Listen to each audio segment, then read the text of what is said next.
Hey, thanks for stopping in. This is Pastor Nate, and I want to let you know what we talked about this past Sunday night, in case you missed it. So for the past week, now into 2 weeks, we've been talking about how we can stretch our faith to help it grow. And our faith is a lot like a muscle. It's something that has to be stretched in order to make it stronger and to give it better flexibility. Just like if you are in sports or you are in track, you go to this thing called conditioning. You go to this thing where you go and you run and you stretch and you exercise specific muscles in your body to help you better perform during those really tough events and tough races. Just like me, somebody that doesn't run and has never run track in their life, couldn't go out and compete in a long jump against somebody that has been conditioned for that. Our faith is the same thing. It works the same way. If you want your faith to be strong and healthy, to carry you through some difficult times where you can doubt, man, what is God doing? If you want your faith to be strong, to carry you through those times, it has to be something that you make a commitment to stretch, and you make a commitment to condition your faith so that it can be strong. And that is what we're diving into right now. Just like when you start running track, you're not expected to go out and break the 2-hour marathon mark your very first time you go run track. Just like that, just like your coach doesn't expect you to have this superhuman ability right out of the gate, God doesn't expect us to have this superhuman faith right out of the gate in this relationship with Him.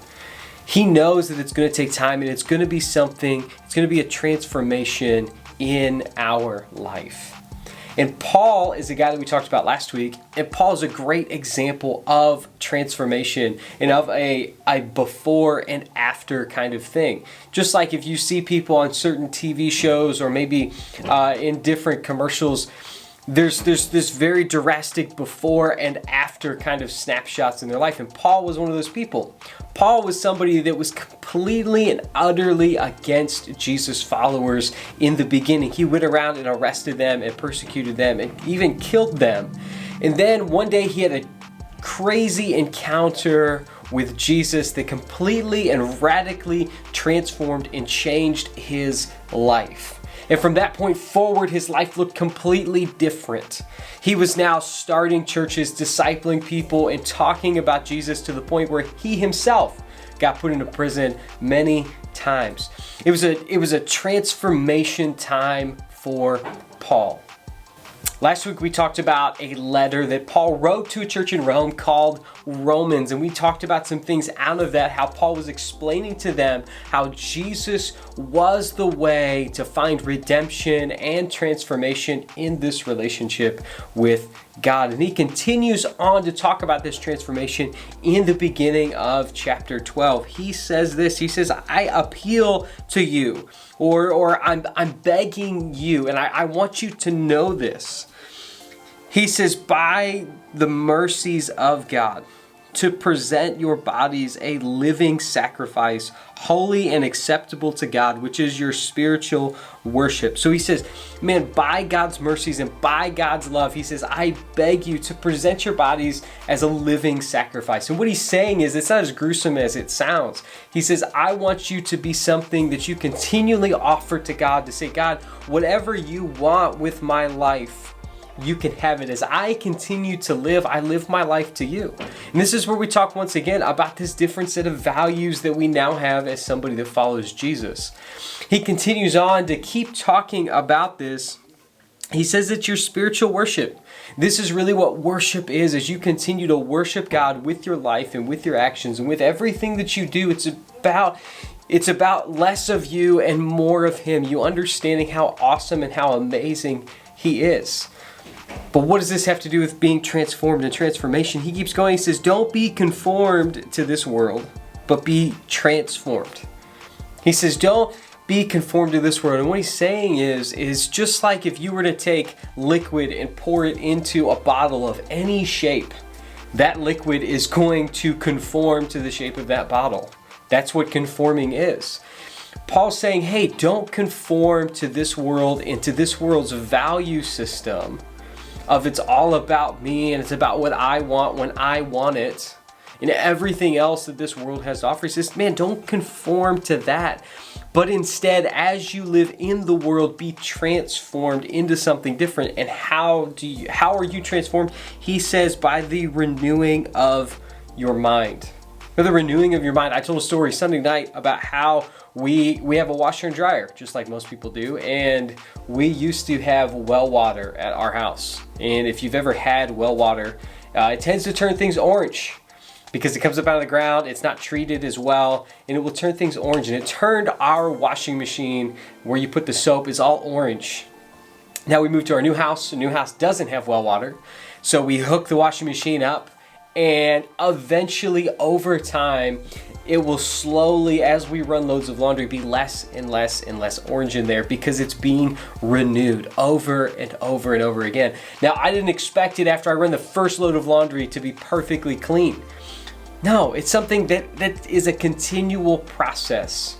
Just like us, as we desire to be transformed by God, it's a process. It's not something that's going to happen overnight, but it's something as you continue to worship every day and you say, man, God, whatever you want with my life, it's yours. Less of me, more of you. God, I want your value system imposed on my heart so that I can live out as a reflection of your love to people. As you continue that's the renewing of your mind. That's what's going to lead to transformation. But making a commitment to do that and to really worship God with your life, that's a commitment like we talked about last week. And this is so important. We talked Sunday night about different ways that we can make small actions and habits in our life to try and grow our faith and stretch our faith in this way. We talked about reading your Bible. We talked about praying. We talked about spending time with God. We talked about coming to youth group, coming to church. These different ideas and ways that we can really provoke our relationship with God to grow. Just like you have small habits and small things that you do in conditioning that really you don't feel like they're doing a ton of stuff in the moment, but over time, that is what makes the difference.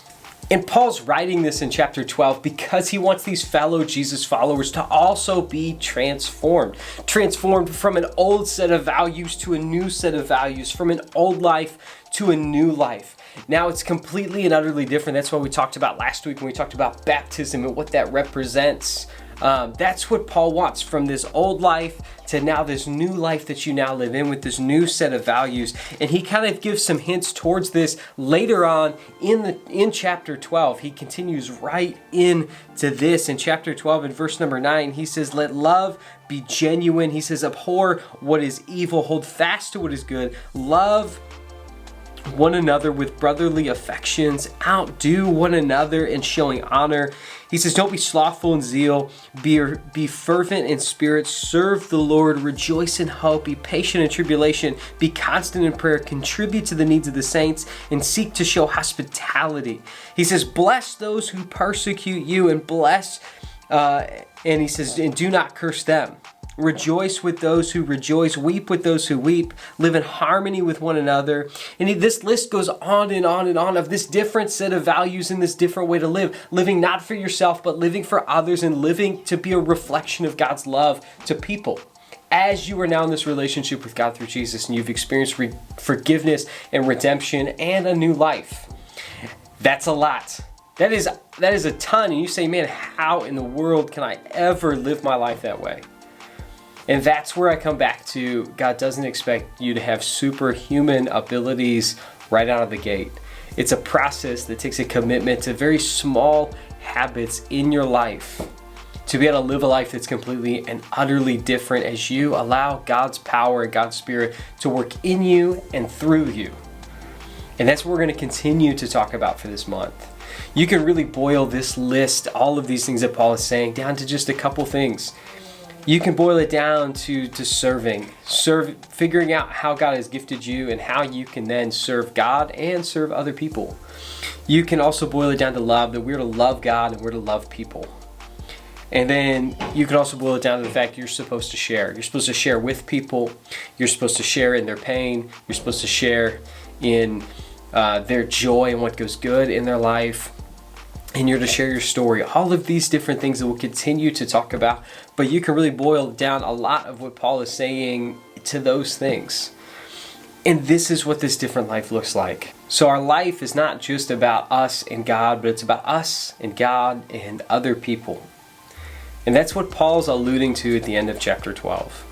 We went on to discuss different practical ways that we can make small steps to really be a reflection of God's love to other people, and small habits like caring for people, like asking somebody how they're doing, holding the door open for somebody, sitting with that person at lunch that nobody wants to sit with, and listening. Listening was a big one that we talked about, at least in our small group, is listening. You know, sometimes all people need is somebody to sit there and listen to how their life is and what their life is like. Sometimes that's all they need. We talked about different practical ways that we can really be a reflection of God's love to people, and this will truly stretch our faith. So, as we've talked about today and last week, I asked you guys to make a commitment in one area. I'm going to ask it again this week. That you say, man, I will make a small commitment in my life in a small area to try and stretch my faith so that I can grow closer to God and that He can better work through me to work in the lives of other people. I'm going to be a conduit for God's power and God's love in the world in which I live.